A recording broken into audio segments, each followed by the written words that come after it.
Assalamualaikum warahmatullahi wabarakatuh. Hello everyone, my name is Tisya Nuraini. I'm from class 11 Science 6 and today I would like to show you how to use filters on Snapchat. Let's start. First, make sure you already have the Snapchat application. Second, open Snapchat application.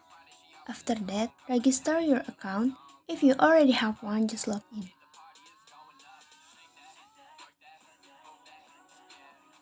Then go to effects. Next, go to explore for more effects and select the effect you want to use. And finally, the filter is already to use. Let's try it.